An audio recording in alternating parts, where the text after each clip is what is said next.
पढ़ रहे हैं। भगवान ने बोला है, मेरा भक्त फल की कामना नहीं करता है। अगर हम वास्तव में भगवान के भक्त हैं तो हम किसी भी प्रकार के फल की कामना नहीं करेंगे। अगर हमें बदले में कुछ चाहिए किसी से भी, तो अभी हम भगवान के सच्चे भक्त नहीं हैं। भगवान का भक्त तो केवल भगवान को ही चाहता है, वो किसी और को नहीं चाहता। और हमारा मन भगवान के अलावा बहुत कुछ चाहता है। तो सच्चे भक्त बनो कि ईश्वर के अतिरिक्त मुझे कुछ ना चाहने को मिले, मेरे अंदर में कोई चाह उत्पन्न ना हो। तो बताया कि मेरा भक्त फल की कामना नहीं करता है, सेवा सबकी करता है, पर सोच नहीं करता है, सोच विचार नहीं करता है। जो भगवान का भक्त है सेवा तो करेगा, ऐसा नहीं है कि उसको फल नहीं चाहिए तो कर्म भी नहीं करेगा। कर्म तो करेगा, वो कार्य तो उससे होंगे ही होंगे, मगर उसको उससे बदले में मुझे भी कुछ मिल जाए वो भाव नहीं होगा। अपने अंदर देखो, क्या सच्चे भक्त बने हो अभी? क्या क्या मन चाहता रहता है। जब तुम्हारा मन शून्य हो जाए, तुम्हारा मन कुछ ना चाहे, उसमें कोई विचार कुछ पाने की भावना उठे ही नहीं। अगर आपके अंदर में भावना उठेगी तो निष्काम, इच्छा और अहंकार के सिवाय, फल की इच्छा ना हो, फल की कामना ना हो, और करने का अभिमान ना हो, और सर्व के हित के लिए, सर्व के कल्याण के लिए आपसे कर्म होता जाए, और उसमें आपको लगे कि मैं जैसे करने वाला हूँ ही नहीं, ऑटोमेटिक मेरे से परमात्मा कार्य कराता है। चुंबक रखा होता है, लोहा उसके रेंज में आता है तो अपने आप खिंच जाता है। लोहा कहता नहीं है कि देखो मैं जा रहा हूँ चुंबक के पास, जैसे चुंबक की शक्ति उसको खींचती है अपने आप, तो वो चुंबक तक पहुँचने के लिए अभिमान नहीं करता, कर्तापने में नहीं आता, वो तो उसी की शक्ति से उसकी तरफ खींचा। और चुंबक भी नहीं अभिमान करता कि मैंने खींचा, वो तो चुपचाप चुंबक एक जगह रखा है, उसकी शक्ति से अपने आप लोहा खिंच खिंच के आ रहा है, तो वो भी कर्तापने में नहीं आता है। चुंबक ने भी कुछ नहीं किया, उसने लोहे को बुलाने के लिए कुछ प्रयत्न नहीं किया, तो वो भी अकर्ता भाव में। ऐसे ज्ञानी का जीवन होता है कि वो भगवान की तरफ खिंच जाता है, उसके अंदर भगवान के जैसे लक्षण जब आते हैं तब वो भगवान की तरफ खिंच जाता है। जैसे लोहा ही खिंचेगा चुंबक की तरफ, लकड़ी का टुकड़ा, पत्थर का टुकड़ा नहीं खिंचेगा, क्योंकि उसमें उसके जैसे गुण हैं। ये है कि चुंबक में सधे हुए हैं और लोहे में सधे हुए कण नहीं है, और उसके संपर्क में जैसे रेंज में आता है उसकी, तो उसके अंदर में भी सारे चुंबक वाले लक्षण आ जाते हैं। तो हमारे अंदर पहले से हैं लक्षण, लेकिन अभी सधे हुए नहीं हैं। हम साधक बनते हैं, साधना करते हैं, तो सध जाते हैं हमारे अंदर के लक्षण गुण, ईश्वर को पाने के हम उसके अनुरूप हो जाते हैं, उसके जैसे हम हो जाते हैं। और जब हमको मौका मिलता है तो हम अपने आप परमात्मा की तरफ खिंच जाते हैं। फिर आपके अंदर भी सारी दैवी शक्ति आ जाती है, जैसे चुंबक की शक्ति लोहे में आ जाती है। अब लेकिन लोहा जब तक चुंबक के संपर्क में है, उससे उसका योग है, लगा हुआ है, उससे टच है, तभी तक उसको शक्ति मिलती है। अगर वो अलग हो जाएगा तो उससे जुड़े हुए बाकी भी सब अलग हो जाएंगे। तो इसलिए हमें अपने मन को हमेशा भगवान से लगा के रखना है। ये कभी नहीं बोलो मेरा मन नहीं लगता सत्संग में, मेरा मन कहीं और जाता है। तो सब तरफ से मन हटा के भगवान में अपना मन ज्ञानी रखता है। तो जो भक्त है वो जुड़ा हुआ है तभी भक्त है, वरना तो विभक्त अलग। तो अगर हमारा मन भगवान में लगा हुआ है तभी हम भक्त हैं, और जो भगवान में लगा रहेगा तो फिर वो कुछ और चाहेगा भी नहीं। तो फल की कामना नहीं करता है भगवान का भक्त, लेकिन सेवा शक्ति करता है। जो भी उसके सामने आता है उसको वो भगवान का रूप जान के अपना कर्तव्य कर्म करता है, लेकिन अटकता किसी से भी नहीं और चाहता किसी से भी नहीं। कर्म के फल का वो त्यागी है, मैंने कुछ नहीं किया, भगवान ने ही सब कुछ किया। ऐसा वो विचार रखता है कि मैंने तो कुछ किया ही नहीं है, भगवान ने किया है, मेरे द्वारा परमात्मा अपना कार्य कर रहा है। अपने अंदर कर्तापना ज्ञानी कभी लाता नहीं है, और वो कर्म के फल का त्यागी, कर्मों का त्यागी नहीं है। कर्म तो उससे होंगे, क्योंकि भगवान ने आपको कार्य करने के लिए भेजा है संसार में, सुस्त और आलसी बन के बैठने के लिए नहीं भेजा है। अगर आपसे कर्म ना कराना होता है भगवान को, तो आपको चेतन प्राणी क्यों बनाता, आपको जड़ पत्थर बना देता, ताकि आपसे कोई कर्म होए ना। लेकिन आपको चेतन प्राणी बनाया, इसका मतलब ये कि आपसे भगवान कार्य लेना चाहता है, और मनुष्य को सर्वश्रेष्ठ बनाया। इसका मतलब है भगवान मनुष्य से सर्वश्रेष्ठ कार्य लेना चाहता है। ईश्वर की प्राप्ति सर्वश्रेष्ठ कार्य है। सबको सुख देना, सबका भला चाहना, सबके भले के लिए कर्म करना सर्वश्रेष्ठ कार्य है। वरना अपने लिए जिए तो क्या जिए। ऐसे तो जीने के लिए पशु भी अपना पेट भरते हैं, वो भी अपने लिए जीते हैं, मगर मनुष्य अपने साथ साथ सबके लिए जीना सीख जाता है और सबको सिखा भी देता है।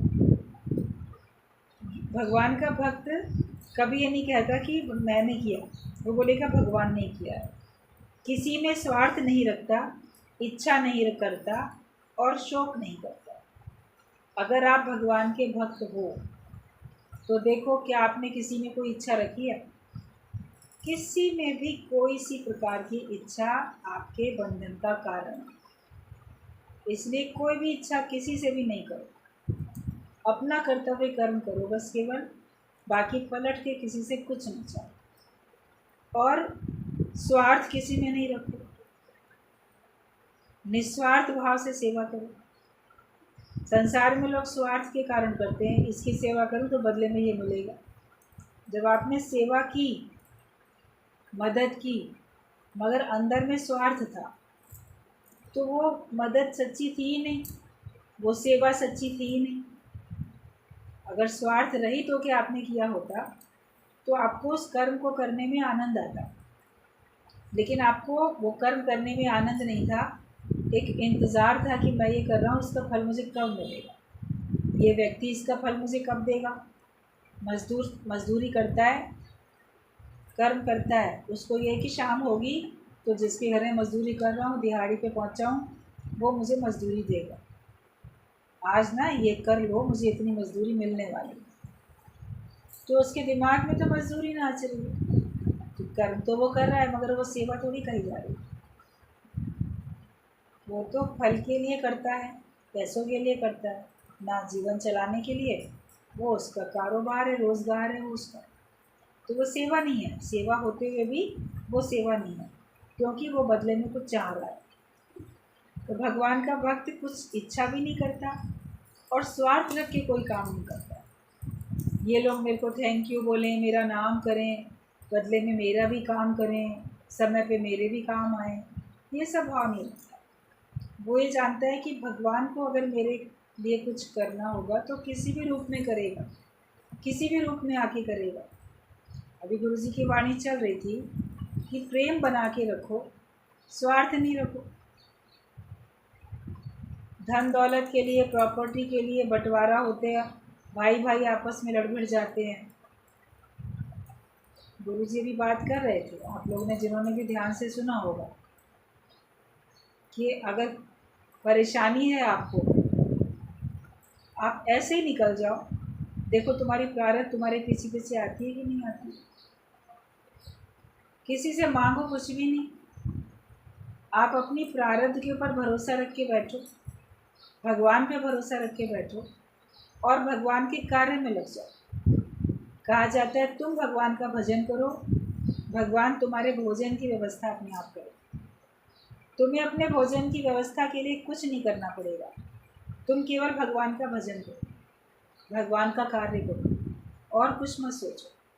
बाकी तुम्हारा शरीर अब परमात्मा के हुक्म से चल रहा है, आपने सौंप दिया, जीवन का सारा भार सौंप दिया, अब वो जैसे भी चलाए, फिर आप देखोगे आपका जीवन बहुत अच्छा चलेगा। स्वार्थ रख के काम नहीं करो, भक्ति, पूजा, ज्ञान, सत्संग, सुनना सुनाना, ये भी सब स्वार्थ रख के नहीं हो, निस्वार्थ भाव से हो। तो जो भगवान का भक्त है वो किसी से कुछ इच्छा नहीं करता, वो किसी में कोई स्वार्थ नहीं रखता और शोक नहीं करता, वो कभी दुखी नहीं होता। अगर आपका मन बीच बीच में दुखी होता रहता है या आपका मन लगातार दुखी रहता है, आपके दुख बढ़ते चले जा रहे हैं, इसका मतलब भगवान से आप दूर होते जा रहे हैं, भगवान की भक्ति से विमुख होते जा रहे हैं, इसीलिए आपको दुख सताते हैं। जो जितना भगवान के नज़दीक जाएगा दुख उससे दूर होते जाएंगे। सब दुख दूर हुए जब तेरा नाम लिया, सारे ही दुख दूर हो जाएंगे नाम लेने से। तो आप बोलोगे हम तो भगवान का बहुत नाम लेते हैं, हम तो राम राम राम राम बड़ा लिखते भी हैं, कॉपी में माला भी जपते हैं, मंत्र भी जपते हैं, तो भी हमारे दुख दूर नहीं होते। तो वो आप स्वार्थ के कारण करते हो ना, नाम लेना लिखना। आप भगवान का नाम भगवान के कारण से नहीं लेते, भगवान का नाम माया मिले इस कारण से लेते, दुख दूर हो इस कारण से लेते। आप दुखों को भूल जाओ, दुखों को एक किनारे कर दो, आप सिर्फ भगवान को याद रखो और उसी के ध्यान में आप भक्ति में मन मगन हो जाओ। आप हृदय से उसका नाम लो। कहते माला तो कर में फिरे, जीव फिरे मुख माई, और मनवा तो दह दिस फिरे, ये तो सुमिरन माई। आप माला फेरते हो तो हाथों से तो माला फेरी जा रही है, मुख से उच्चारण भी मान लो मंत्र का हो रहा है, मगर मन तो चारों तरफ भटक रहा है। कैसे मेरे को राउंड की तरह गोल गोल मन घूमता रहता है, जैसे झूला होता है ना, गोल वाला ऐसे राउंड में चलता है, वैसे आपका दिमाग राउंड में चलता रहता है, घूमता रहता है, क्योंकि उसमें जगत है और जगत से कुछ चाहिए, वो भाव है, इसलिए आपका मन बेचैन है, इसलिए आपका मन हलचल है, तभी आपका मन दुखी भी है। जो भगवान के भक्त हैं वो कभी दुखी होते नहीं। अपने सत्संग में कहा जाता है कि अशोक रहना तुम्हारा धर्म है, तो अपने धर्म पे रहो। आज हिंदू धर्म, मुसलमान धर्म, वो लोग तो बड़े अपने धर्म के लिए बड़ा शोर मचा रहे हैं, बहुत चिल्ला रहे हैं, हम अपने धर्म पे चलेंगे, ऐसे चलेंगे, वैसे चलेंगे, हमें ये अधिकार और मिले, हमें वो अधिकार और मिले, सरकार से डिमांड करते चले जाते हैं। मगर असली मानव धर्म जो बोला, वो बोला कि अशोक रहना तुम्हारा धर्म है, कि तुम्हें खुद भी शोक में नहीं आना, तुम्हें दूसरे को भी शोक में नहीं लाना, जियो और जीने दो। तुम अपना जीवन ज्ञान के हिसाब से बनाओ, अपने जीवन में सुख भरो, अपने जीवन में दुख नहीं भरो, अपने जीवन में सुख भरो। तो शोक अगर है तो उसको मिटाओ, तुमसे मिटेगा ज़रूर, चाहोगे तो ज़रूर मिटेगा। भगवान को सौंप दो, उसके ऊपर विश्वास करके बैठो, जब चाह समाप्त हो जाएगी तो शोक भी तो समाप्त हो जाएगा। तुम्हारी चाह तुमको बर्बाद करती है, कोई दूसरा नहीं बर्बाद करता, लेकिन तुम्हारी चाह, मैं ये चाहता हूँ और ये मुझे कब मिलेगा, वही शोक दुख का कारण वही बन जाता है। जब कोई कुछ चाहता है तभी कुछ सोचता है, जब कोई कुछ चाहता ही नहीं है तो कुछ सोचता ही नहीं, निर्विचार अवस्था में आ जाए, उसका दिमाग चलता ही नहीं, वो अपने आनंद में मगन रहता है, चाहिए किसी से कुछ भी नहीं, जो प्राप्त है वही पर्याप्त है, मेरे लिए वही बहुत कुछ है, उसके अतिरिक्त मुझे कुछ और चाहिए ही नहीं। तो कोई शौक नहीं करता है भगवान का भक्त। तुम कहते हो कि नहीं मांगेंगे तो भगवान कैसे देगा, बच्चा भी रोता है तो माँ उसे देती है, तो वो कोई बेवकूफ़ माँ है जो बच्चे के रोने पर ही उसको देती है, पर पढ़ी लिखी माँ टाइम से अपने बच्चे को सब कुछ दे देती है। वो बेवकूफ़ माएँ होती हैं। अब बच्चा मांग तो रहा ही नहीं है, रो तो रहा नहीं है, तो क्यों से कुछ दे। मान लो सारा दिन छोटा बच्चा ना रोए, ना मांगे, अभी उसको बोलना नहीं आता तो मांगता है, तो रोना रोना उसका आता है, रो के दिखाता है कि मुझे कुछ चाहिए। बोलना सीख जाता है तो बोल के बताता है ये चाहिए। लेकिन मान लो वो ना मांगे आपसे, आपका बच्चा आपसे ना मांगे, तो क्या बिना मांगे उसे खाने के टाइम पे खाना नहीं दोगे? जो बोल नहीं सकता और वो नहीं रो रहा है, मान लो सारा दिन खेल ही रहा है, रो रहा है, रोता नहीं है, तो क्या माँ उसको खाना नहीं देगी, दूध नहीं देगी उसको?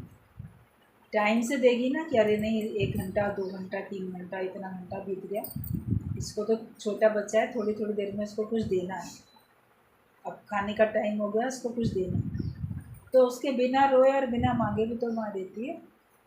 ये अलग बात है वो रो रहा है, जिद कर रहा है, तो एडिशनल दे देती है। और कभी देख भी लेती है कि अधिक नहीं देंगे वरना इसका पेट खराब हो जाए, तो इसके लिए वो नहीं देती है, एडिशनल उसको नहीं देती है, कुछ और से दिल बहला देती है। तो आप बोलो भगवान से मांगेंगे ही नहीं तो भगवान कैसे देगा?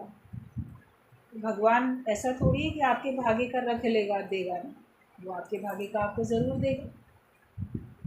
आप बिना मांगे भी तो बैठ के देखो, आप विश्वास तो करके देखो, भक्तों को बिना मांगे हर चीज़ मिल रही है। भगवान के भक्त कभी नहीं मांगते, उनको बिना मांगे सब मिलता रहता है।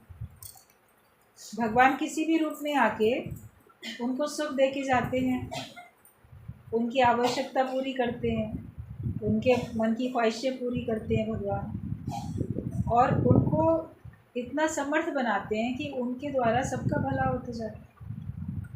जो भगवान को सौंप देता है तो उससे तो भगवान बड़ा अच्छा कार्य लेते हैं। तो ये नहीं बोलना कि जब भगवान से मांगेंगे तभी देगा, बिना मांगे भी देगा।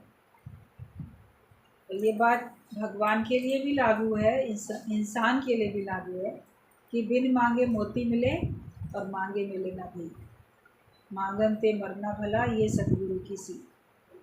मांगो कुछ भी नहीं, कोई एक दिन तो इच्छा रही तो कि अपना जीवन जी के देखो कि आज दिन शुरू हुआ है, आज मैं ना किसी से कुछ नहीं चाहती, मतलब मन से भी नहीं, मुंह से नहीं बोल रहे हो, मन से तो चाह रहे हो ना, इंतज़ार तो है कि मिले, वो भी नहीं, जैसे हमें कुछ चाहिए ही नहीं। ज्ञानी अपना हर दिन अपने जीवन का अंतिम दिन समझ के रहता है कि आज मेरा आखिरी दिन है, ये दिन समाप्त होते होते मुझे भी समाप्त हो जाना है, तो हम क्या इकट्ठा करेंगे, हम क्या चाहेंगे? जो है बल्कि उसको बांटने की सोचोगे, पाने की तो कुछ भी नहीं सोचोगे ना। तो अपना हर दिन अपना अंतिम दिन समझ के ज्ञानी बड़े आनंद में बिताता है, और भगवान तुम्हारा हिस्से का अपने आप तुमको देगा ही देगा।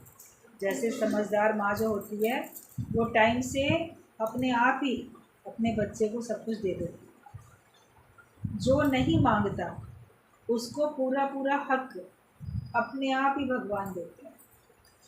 जो भगवान से कुछ नहीं मांगता है तो ये देख लेना उसका पूरा पूरा हक भगवान उसको अपने आप दे देते हैं। नौकरी करो एक निराकार की, जब आप भगवान की नौकरी करते हो, आप तो मोहे चाकर राखो जी ऐसा बोल के भगवान की नौकरी करते हो कि बदले में कुछ नहीं चाहिए। लेकिन जिसको बदले में कुछ नहीं चाहिए तो भगवान उसको और भर भर के देता है।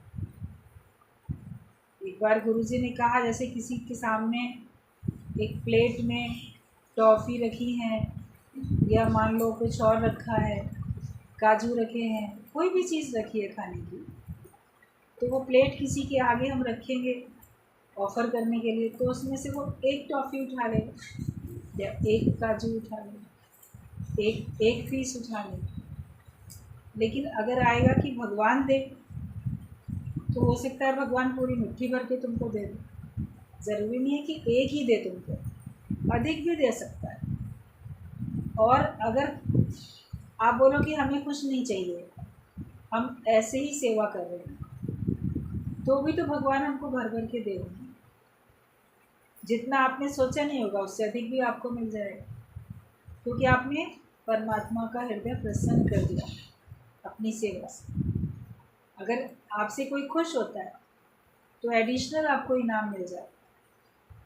तो जो भगवान की भक्ति करते हैं, ज्ञान में रहते हैं, वो भगवान का प्रिय कार्य करते हैं, उनसे भगवान विशेष प्रसन्न रहते हैं, इसलिए उनके ऊपर कृपा विशेष हो जाती है।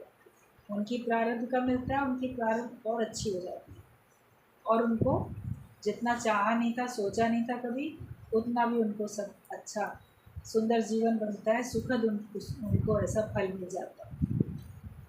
तो जो नहीं मानता उसको पूरा पूरा हक अपने आप ही भगवान देता है। Man minus desire is equal to God. आप मनुष्य हो और आपके अंदर इच्छाएं भी हैं,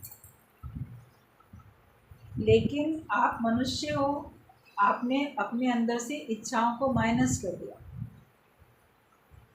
तो फिर आप भगवान के बराबर हो जाते। Man minus desire is equal to God, भगवान के बराबर हो जाते थे। पहले शुद्ध स्वरूप परमात्मा का रूप भगवान ही थे पहले, आप थे ही हूबहू भगवान, गॉड थे आप, लेकिन God plus desire is equal to man. आप थे भगवान, थे ब्रह्म, मगर आप में इच्छाएं आई तो फिर आप भगवान हो, उसके बदले इंसान बन गए। फिर इंसान में वापस इच्छाएं समाप्त हो गई तो आप फिर भगवान बन गए। गुरु बोलते मान न मान तू है भगवान, तू तो खुद खुदा था, तू तो खुद भगवान था। इस चाह ने तुमको ब्रह्म पद से जीव पद में ला दिया। तो चाह चमारी चिड़ी अति नीचन ते नीच, तू तो पूर्ण ब्रह्म था यदि चाह न होती बीच। तुम्हारे बीच में, तुम्हारे अंदर अगर चाह नहीं होती तो तुम तो पूर्ण ब्रह्म स्वरूप थे। तो ये डिज़ायर्स जो हमारे अंदर इच्छाएं आ जाती हैं, इन्हीं को गुरु दूर कर अपने ज्ञान से, तो फिर आप हूबहू भगवान के जैसे बन जाते हैं। उस ब्रह्म पद में, परम पद में आप पहुंच जाते हैं। अपने अंदर की इच्छाओं को देखते जाओ, उनको निकालते चले जाओ। राम तीर्थ को पूछा किसी ने, आप सारा दिन क्या करते रहते हैं? तो पहले तो उन्होंने जवाब दिया, सारा दिन कुछ ना करने में लगा रहता हूँ। अरे क्या मतलब है सारा दिन कुछ ना करने में लगे रहते हैं? अरे हाँ, मतलब उनका कहने का था कि मैं कर्ता पने में नहीं आता। और समझाने के लिए बोला कि मैं सारा दिन अपने हृदय को अपने नाखूनों से छील छील के देखता रहता हूँ कि इसमें प्रभु प्यारे के अतिरिक्त कुछ और इच्छा, कोई और भावना आ तो नहीं गई। अगर आती है तो उसको मैं निकाल के चुन चुन के बाहर फेंकता रहता हूँ, यही काम करता हूँ। मतलब अपने अंदर केवल भगवान ही रहें, भगवान के अलावा कोई भी इच्छा, कोई भी ख्याल आता है तो उसको हमें निकाल के बाहर करके जाना है, एक यही काम करना है, और कोई हमारा काम नहीं। तो अपने को निरिच्छा बनाने के लिए ही मेहनत करो, फिर बाकी तो सब कुछ आप देखोगे अपने आप बना ही पड़ा है, सब अपने आप हो रखा है। तो man minus desire is equal to God. जहाँ चाहना है वहाँ शांति नहीं है, जहाँ चाह होती है वहाँ पे शांति नहीं होती, अशांति आ जाती है। चाह समाप्त कर दो तो आपके अंदर फिर शांति शांति। फिर राम भी है उसका गुलाम, जिसके अंदर चाह नहीं है तो भगवान भी उसका गुलाम बन जाता है। योग क्षेम भगवान पर है, भगवान के ही सिर में आकर दर्द पड़ता है कि इसे क्या दूँ, इंद्रलोक का राज्य भी तो उसे नहीं चाहिए। तो ऐसे भक्त के लिए भगवान को सोचना पड़ता है आखिरकार और इसे क्या दे दें, क्योंकि इसको तो इंद्रलोक का राज्य भी नहीं चाहिए, तो इसे कुछ तो हमें देना ही है। तो जब भगवान देने पे आता है, सर्वश्रेष्ठ देता है, फिर साधारण तो कोई भी किसी को दे सकता है। तो अगर हम भगवान के ऊपर सब कुछ सौंप देते तो योग क्षेम का भार भगवान ही उठाते। अगर सब पदार्थ मिल भी जाएंगे तो देखना शांति छिन जाएगी। आपको पदार्थ तो मिलेंगे मन मांगे, जितने आपने मांगे मन चाहे पर मिलेंगे, मगर फिर आप देखो कि आपकी शांति छिन जाएगी, आपके अंदर में अशांति ही अशांति आएगी, शांति छिन जाएगी और चोरों का डर रहेगा। जो पदार्थ आपने मांगे तो फिर चोरों का ही डर रहेगा, ये कोई ले ना ले, चोरी ना हो जाए, यही तो भाव रहेगा हमारा। और जिसके पास कुछ है ही नहीं तो उसके मन में भी शांति है, तो उसको किसको जाने का डर नहीं, क्योंकि है नहीं कुछ उसके पास, तो कोई क्या लेके जाएगा। Happiest man is without a shirt. जो सबसे ज़्यादा हैप्पीएस्ट मैन है, सबसे ज़्यादा खुश रहने वाला व्यक्ति जो है, वो ऐसा है कि उसके पास कुछ है ही नहीं, विदाउट अ शर्ट।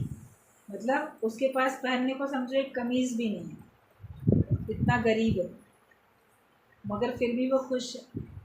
तो एक होता है बाहर से हमने कमीज़ पहनी और बाहर से पहनने को दूसरा जोड़ी या एक जोड़ी कपड़ा है ही नहीं, आधे कपड़े हम पहने हुए हैं, पूरे कपड़े भी नहीं हैं। ज्ञान है तो भी आप खुश रह सकते हो, लेकिन इसका सूक्ष्म अर्थ है, देह रूपी जो शर्ट है जिसने वो नहीं पहन रखी है, वो सबसे ज़्यादा खुश रहने वाला व्यक्ति है। आपने देह रूपी वस्त्र पहन रखा है ना, तभी आप दुखी हो। लेकिन जब आप इनकार कर देते हो इस देह रूपी वस्त्र को पहनने से, मतलब अपने को जीव मानने से इनकार कर देते हो, इस देह के जो नाते रिश्ते हैं उनसे आप अलग हो जाते हो, तो आप देखो कि आप बड़े खुश हो। यही सब मिलके आपको दुखी करते हैं। अपने को देह माना और फिर देह से जुड़े हुए संबंध, चारों तरफ के संबंधी, वो सब आपको बांधते हैं, मोह ममता में, पता नहीं किन किन भावनाओं में, सब वो आपको बांधते रहते हैं। तो जब आपके पास देह अध्यास की शर्ट नहीं है, तब आप हैप्पीएस्ट मैन हैं। गुरु हमको इस देह के कवर से हटा देते, ऊपर का यह आवरण हटा देता है, फिर आप देखते हो आपके सच्चिदानंद स्वरूप। जब आए संतोष धन, सब धन धूल समान। जब संतोष धन आपके पास आएगा, तब आप देखोगे कि आपको सारा धन, माया का जितना भी धन है, वो सब आपको व्यर्थ लगेगा, धूल के समान। जितना जितना ज्ञान अंदर जाता है, जितना जितना आप परमात्मा से प्रेम करते हो, माया की आवश्यकता आपकी कम होते होते बिल्कुल ख़त्म हो जाती है। आप अपने लिए कुछ भी सोचना बंद कर देते हो और आपको बहुत संतोष है अपने आप में। जो प्राप्त है वही पर्याप्त है, जो भगवान ने दिया बहुत ठीक है, जैसी प्रारब्ध मेरी है मैं उसी में खुश हूँ। संतुष्ट व्यक्ति, अगर आप संतोष अपने अंदर रखते हो, तो फिर आपको लगेगा कि असली धन तो मिल ही चुका मुझे, बाकी मिला या ना मिला उससे मेरा कोई मतलब नहीं, वो तो मेरे लिए फिर धूल मिट्टी के समान है। कोई आपसे आपका सुख चैन छीन ले, मन की शांति खत्म हो जाए, असंतुष्ट हो आप, तो कितना भी आपको मिलेगा तो संतोष है नहीं, तो वो कम ही लगेगा ना। तीनों लोगों का राज्य भी मिलेगा और अगर आपके अंदर संतुष्टि नहीं है तो वो भी आपको कम लगेगा कि और होना चाहिए। लेकिन जिसके पास संतोष है, उसको जो मिला है उसको वही ठीक लगेगा, ये भी बहुत है, हम इससे भी कम में गुजारा कर सकते हैं। भगवान ने भी सब कुछ दिया है, पर तुम्हें शांति संतोष नहीं है तो तुम दुखी हो, इसलिए संतोष धन को चाहो। निंदक मेरे राखिए, आंगन कुटी छवाए। कबीर दास ने बोला है, कोई तुम्हारी निंदा करने वाला हो तो उसको बिल्कुल अपने आंगन में कुटिया बना के रख दो, उसको भगाओ नहीं, उससे खुद भी भागो नहीं, मतलब उसके बीच में ही रहो, क्योंकि वो निंदा करके तुम्हारे बदकर्मों का फल लिए ले रहा है और निंदा करके तुम्हारे को ज्ञान पक्का कराना। वरना मेरी निंदा हुई, मुझे ऐसा कहा, तो ये हमारे अंदर मैं जो पड़ी है ना, उसी को तो दुख पहुंचता है। तो उस मैं से छुड़ाता है जो निंदक है, वो हमारे मन को निर्मल बनाता है। इसलिए हमें किसी निंदक से भी द्वेष नहीं करना। ये कहा कि निंदक को तो अपने नज़दीक ही रख लो। कबीर सतगुरु पाइया निंदक के प्रसाद। कबीर ने कहा है कि निंदकों के कारण से ही हमें सतगुरु भी मिल गए। जगत में लोगों ने आपको सुख नहीं दिया, आपकी निंदा की, तो फिर आपका मन उनसे हटा और आपका मन सत्संग की तरफ लगा, गुरु भी आपको मिल गए। अगर वो लोग निंदा करने वाले नहीं होते, बड़ा तुम्हारी प्रशंसा करने वाले होते, तो तुम में अटके रहते, जो व्यक्ति निंदा करता है तो उससे मन हटता है। संसार में आप देखो, प्रशंसा वालों से तो आप दूर होना ही नहीं चाहते, वो तो आपको बंधन में बांध के रखते हैं। तो कबीर ने कहा है कि निंदकों के कारण से ही तो सतगुरु मिला, तो मैं निंदकों को तो अपने पास ही रखूँगा। सबका शुक्राना मानो, कैसी भी हालत हो, ऐसी कैसी हालत है जिसका शुक्राना नहीं मानना होगा। कौन सी परिस्थिति ऐसी होगी जिसमें तुम शुक्राना नहीं गा सकते हो, कभी सोच के देखो। मगर उसमें भी आप कुछ अच्छाई भलाई ढूंढ निकालो तो आप उसमें भी शुक्राना मान सकते हो। अगर मुंह बंद हो जाए तो कहो आंखें तो हैं, दर्शन तो कर सकते हो। कभी कभी किसी की आवाज़ चली जाती है, वो बोल नहीं पाता, कभी उसका गला ऐसा हो जाता है कि बोल ही नहीं पाता, तो फिर वो लिख के काम चलाता है। मान लो वो लिख भी ना पाए तो इशारे से काम चलाओ। ज्ञान उसके पास है तो दुखी नहीं होगा, देखो बोल नहीं पाता तो क्या हुआ, देख तो पाता हूँ। और कई लोग ऐसे होते हैं जो जन्मजात वो बोल ही नहीं पाते, बोले होते, लेकिन जो कर सकते हो उसका तो शुक्राना गाओ। भगवान ने हमको इतना पूरा शरीर दिया, इसमें कोई एक अंग ऐसा है जो नहीं काम करता, या चार अंग काम नहीं करते, कोई एक तो काम करता है। सारा शरीर भी मान लो आपसे हिला डुला नहीं जाता, बिस्तर पे पड़े हो तो आपका ब्रेन तो भी काम कर रहा है ना, सोच विचार तो है आपके। शरीर तो बिल्कुल ऐसे पड़ा हुआ है कि अपनी तरफ से आप उसको हिला ही नहीं सकते, मगर दिमाग तो भी चल रहा है, उसका शुक्राना गाओ कि मेरी बुद्धि अंदर में चल रही है, काम कर रही है, मैं सोच सकता हूँ, समझ सकता हूँ। तो हम भगवान को याद तो तभी भी कर सकते। हर बात का ज्ञानी शुक्राना मानता है कि अगर मुंह बंद हो जाए, मतलब बोल ना पाओ, तो कहो आँख तो है, दर्शन तो कर सकते हैं। एक एक्ट्रेस की टांग टूटी तो उसने ड्रामा लिखना शुरू कर दिया, वो राइटर बन गई। पहले एक्ट्रेस डांस करना, एक्टिंग करना, अब उसके पैर टूट गया तो वो नहीं कर सकती थी, चलना फिरना नहीं हो सकता था, तो उसने दूसरा काम शुरू कर दिया, वो स्टोरी लिखने लगी, अच्छी राइटर बन गई। तो आप एक काम करना चाहते हो, वो काम आप नहीं कर पाते, आप दूसरा काम करना शुरू कर दो, काम की कोई कमी थोड़ी है। आप माया का काम करना चाहते हो, माया का काम नहीं हो पाता है, भगवान का काम करना शुरू करो। आप गुरु के सहयोगी बन जाओ, गुरु का काम करना शुरू करो। मतलब तो कार्य में रत रहने से है ना, लगातार कार्य में लगे रहने से। जो जितना खाली बैठेगा उतना ही दुखी रहेगा, और जो जितना अपने को कार्य में व्यस्त रखेगा तो उसको दुखी होने का, परेशान होने का टाइम ही नहीं मिलेगा, वो इतना अपने आप को व्यस्त रखेगा। तो एक काम अगर नहीं कर सकते तो दूसरा काम करना शुरू करो। मीरा, सीता, द्रौपदी जैसे कष्ट तो तुमको नहीं आए ना अभी। अंत तक भगवान में विश्वास रखो, राखे राम तो मारे कौन। अंत तक आपको भगवान में विश्वास रखना है कि अगर भगवान मेरा रक्षक है तो फिर मुझे मारने वाला कौन हो सकता है। जिसके लिए भगवान ने सोच लिया कि इसको अभी और दुनिया में रखना है, तो कैसा भी होगा कोई उसके प्राण ले नहीं पाए। युद्ध के मैदान में भी लोग चले जाते हैं, ऐसे कई एग्जाम्पल हैं, एक नहीं अनेक एग्जाम्पल हैं। युद्ध के मैदान में गए, सैनिक, गोलियां लगीं, लाशों के बीच में वो भी लाश की तरह से बन के गिर गए, डेड बॉडीज़ को सबको उठा के इकट्ठा ट्रक में डाला जा रहा था। अचानक किसी की निगाह पड़ी एक किसी शरीर पर कि ऐसे लगा इसकी एक उंगली में हरकत हो गया, जरा सी हल्की सी कुछ हरकत है इसमें, तो ये शायद जीवित है, डीप कोमा में चला गया है, शायद जीवित है। जरा सी उसकी उंगली में अपने आप से थोड़ी सी हलचल नज़र आ गई किसी को, उसको उठा के अलग कर दिया, उसको हॉस्पिटल में रख दिया। वहाँ पे कितने महीनों तक उसका ट्रीटमेंट होता रहा और वो धीरे धीरे रिकवरी हो गई, ठीक हो गया। उसमें जो गोलियां लगी थी ऑपरेशन करके वो गोलियां निकाल दी गई। कुछ गोलियां उसके अंदर ऐसी जगह पे फंस गई थी जो नहीं निकाली जा सकती थी, मगर उनसे कुछ नुकसान भी नहीं हो रहा।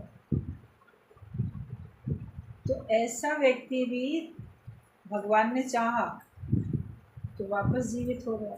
जीवित था, लेकिन अगर उस समय किसी के ध्यान न जाता, उतना ज़रा सा एक उंगली की हलचल पे, तो उसको भी तो सामूहिक दाह संस्कार सैनिकों का इकट्ठा कर दिया जाता है युद्ध की भूमि में कई बार, और कई बार उनके घरों में भेजा जाता है।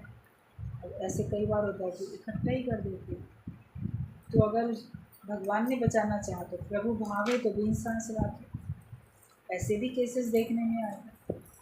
फिर वो कितने महीनों बाद वो ठीक हो गया, उसके बाद अपने घर गया, और फिर उसकी शादी, फिर उसके बच्चे, फिर अपनी आयु पाके वो गया दुनिया से। ये कोई मनगढ़ंत बात नहीं है, ये सच्ची बात आपको बता रहे हैं।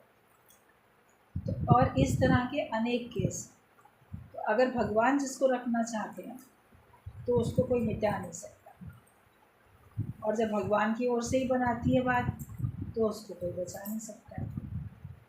तो हमें हमेशा ये याद रखना है कि राखे राम तो मारे कौन, और मारे राम तो राखे कौन। अगर भगवान की तरफ से ही बुलावा आ चुका है तो आप कितना भी प्रयास कर लो, आपको कोई नहीं बचा पाएगा। बहुत आप चाहो, प्रार्थनाएं करो, इलाज करो, लेकिन भगवान की ओर से उसका बुलावा आ गया तो फिर ये घड़ी हरगिज़ न टाली जाए। वो तो समय पे कभी जाएगा ही नहीं। आप एक तरफ से एक इलाज करके ठीक करोगे, कोई दूसरी प्रॉब्लम आ जाए, कोई तीसरी आ जाए, फिर देखोगे दुनिया से ही चला गया व्यक्ति। तो परमात्मा जिसको जितने दिन रखना चाहता है उतना दिन वो रहता है। भगवान के राज्य में है इंसाफ, बस इतना याद रखो कि भगवान के राज्य में इंसाफ है। कभी भगवान बेइंसाफ़ी नहीं करता। हमारा मन सोचता है ये तो भगवान ने बड़ा बुरा किया, ये तो बड़ी बेइंसाफ़ी हो गई, लेकिन उसमें भी कोई ना कोई भगवान की भलाई छिपी है। उसको इस परिवार में इतने दिन तक रहने का लेन देन उसका बचा हुआ था, तभी वो इतने दिन रहता है, और आगे कहीं और उसका हिसाब किताब होता है, वहाँ का पूरा करने के लिए चला जाता है। हमें किसी को भी कभी भी ऐसा नहीं बोलना कि ये काम इसने या भगवान ने गलत कर दिया। भगवान ने सब कुछ सोच समझ के किया। आपको अपना काम करना है सोच समझ के, भगवान तो सोच समझ के कर ही रहे हैं, हमें ही सोच समझ के काम करना है। ईश्वर की तरफ पूरा विश्वास, उसके इंसाफ में पूरा विश्वास, और अपना जो कर्तव्य कर्म है वो ज्ञान सहित अगर आप करते रहते हो तो फिर आप कर्म करत होए नहीं करनी होके आप जीवन मुक्ति का आनंद लेने वाले बन जाते हैं। तो सब लोग जीवन मुक्ति का आनंद और किसी प्रकार के भी बंधन में अपने मन को लाओ।